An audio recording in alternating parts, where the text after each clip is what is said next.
Salve Maria a todos. História de uma alma, parte 43. Minha madre, Jesus concedeu à vossa filha a graça de penetrar as misteriosas profundezas da caridade. Se conseguisse expressar o que compreende, ouviríeis uma melodia do céu. Infelizmente, só posso fazer-vos ouvir algum balbuciar de criança. Não me servissem de apoio as próprias palavras de Jesus, sentir-me-ia tentada a pedir-vos para largar a pena. Mas isso não. Por obediência tenho que levar adiante o que por obediência comecei. Madre muito amada, escrevi ontem que, não sendo meus os bens da terra, não deveria achar difícil nunca reclamá-los, se alguma vez me forem tirados. Os bens do céu também não me pertencem. São-me dados de empréstimo pelo bom Deus, que me pode tirar sem que me caiba o direito de reclamar. Ora, bens que procedem diretamente de Deus, rasgos de inteligência, do coração, ideias profundas, tudo constitui uma riqueza, a qual a gente se apega como a um patrimônio próprio, em que ninguém tem o direito de tocar.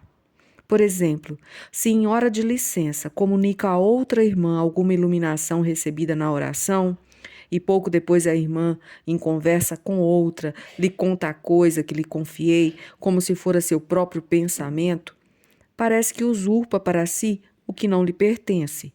Ou ainda, se durante o recreio se diz em voz baixa à companheira alguma palavra espirituosa e bem apropriada, e a mesma o repete em voz alta, sem indicar a procedência, também parece ser roubo contra a autora.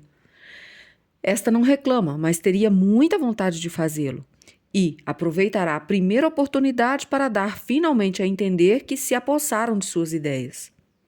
Minha madre, não teria condições de explicar-vos tão bem os tristes sentimentos da natureza, se os não sentisse no próprio coração, e teria prazer em embalsamar-me na doce ilusão de que entraram só no meu, se não me tivesseis incumbido de ouvir as tentações de vossas queridas e jovens noviças.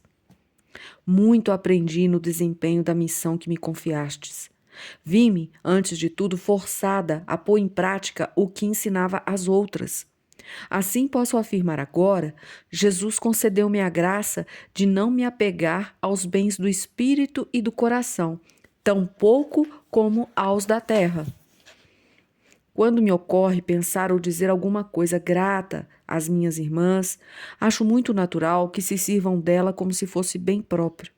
O pensamento pertence ao Espírito Santo e não a mim, pois São Paulo diz que, sem o Espírito do amor, não conseguimos dar ao Pai, ao nosso Pai que está nos céus.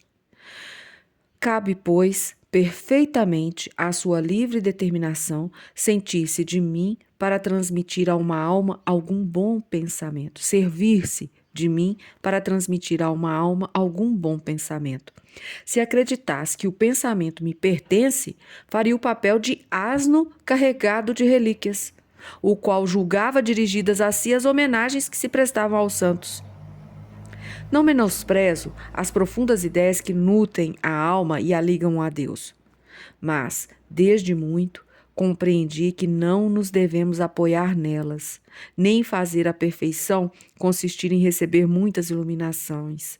Sem as obras, os mais belos pensamentos nada representam. Na verdade, as outras pessoas podem tirar muito proveito deles, dado que se humilhem e testemunhem ao bom Deus seu reconhecimento, por lhes haver permitido participar no festim de uma alma, a quem ele se compraz de enriquecer com suas graças. Entretanto, se a alma se compraz em seus belos pensamentos e fizer a prece do fariseu, assemelha-se a alguém que morre de inanição diante de uma mesa bem servida, enquanto todos os seus convidados se regalam com farta alimentação e lançam de vez em quando um olhar de inveja ao possuidor de tantos bens. Oh, que bom só haver o bom Deus que conhece única e exclusivamente o fundo dos corações, e como as criaturas têm ideias curtas. Quando percebem uma alma mais esclarecida do que as outras, logo concluem que Jesus lhes não quer bem como a esta alma e que não se acham em condições de serem chamadas à igual perfeição. Desde quando o Senhor já não tem direito de valer-se de uma de suas criaturas para dispensar às almas que ama o alimento que lhes é necessário? No tempo de Faraó, o Senhor dispunha ainda desse direito, porquanto diz ao monarca nas Escrituras: E com este propósito te conservei, para mostrar em ti o meu poder e para que meu nome seja celebrado em toda a terra.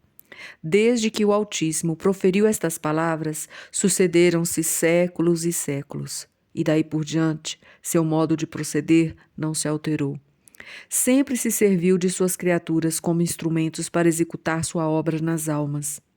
Se a tela pintada por um artista pudesse pensar e falar, por certo, não se queixaria de ser continuamente tocada e retocada pelo pincel. Nem por isso invejaria a condição desse instrumento, pois saberia não ser ao pincel, mas ao artista que o maneja, que deve a beleza da qual está revestida. De sua parte, o pincel não poderia gloriar-se da obra-prima por ele executada. Sabe que artistas não se embaraçam, nem fazem caso de dificuldades e às vezes se dão ao capricho de escolher instrumentos fracos, deficientes, como poderia ser esse pincel. Minha madre, muito amada, sou tal pincelzinho que Jesus escolheu para pintar sua imagem nas almas que me confiastes. O artista não se serve de um só pincel. Precisa de... Perdão, porque essa leitura quis marcar essa parte. Minha madre muito amada, sou tal pincelzinho que Jesus escolheu para pintar sua imagem nas almas que me confiastes.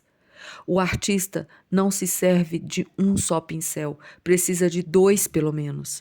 O primeiro é o mais útil, com o qual dá as mãos de fundo e em muito pouco tempo cobre a tela por completo.